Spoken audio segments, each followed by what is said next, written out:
The Starship Enterprise will keep its crew as Star Trek IV gets a new captain. He's back!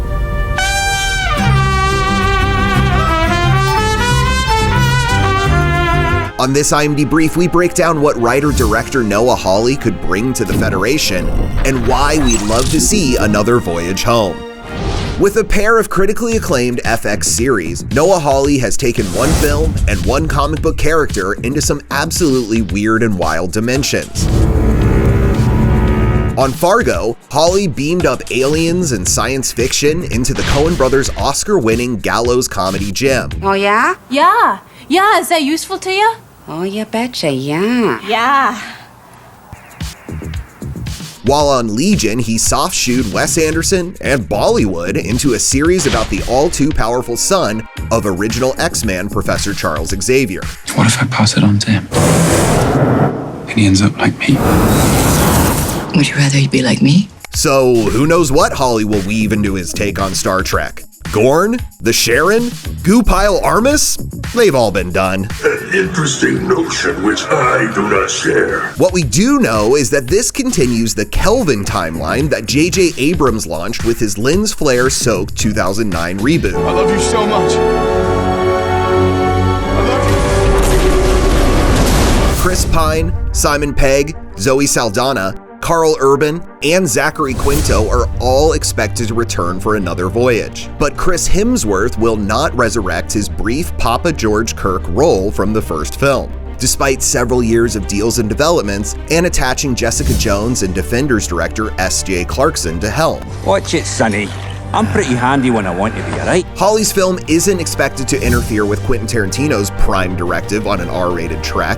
The Revenant and Overlord writer Mark L. Smith is scripting based on Tarantino's story, which is rumored to be inspired by an alternate timeline episode of The Next Generation entitled Yesterday's Enterprise. Your life, hopefully, will continue for a long while. Instead, this fourth will pick up after Kirk and the crew barely survived 2016's Beyond and their knockdown drag-out battle with severely mutated former Starfleet freaks. That's a good choice. Oh yeah, Simon Pegg co-wrote Beyond, and Beastie Boys were naturally a plot point.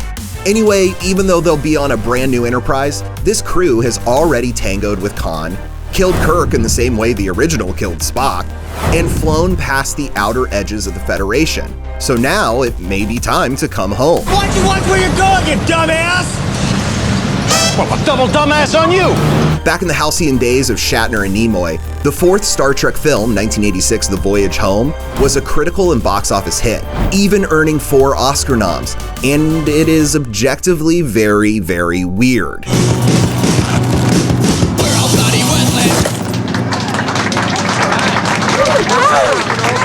Kirk and Spock travel back 300 years to the mean streets of 1986 San Francisco, where they lock horns with punk rockers and modern medicine to save the humpback whale? Maybe he's singing to that man. How did he get in there? What the hell? With its irreverent, often silly tone, Voyage Home still charms, and its conservation message may be more poignant now than ever, especially if the Kelvin crew had to go back to a time before our present day to undo the environmental devastation that's too late for us to fix. And Noah Hawley's knack for blending light, dark, comedy, drama, sci-fi, and just plain weird could be the right match for bringing the Voyage Home into the 21st, well, 20th century. You know, it's ironic. When man was killing these creatures, he was destroying his own future.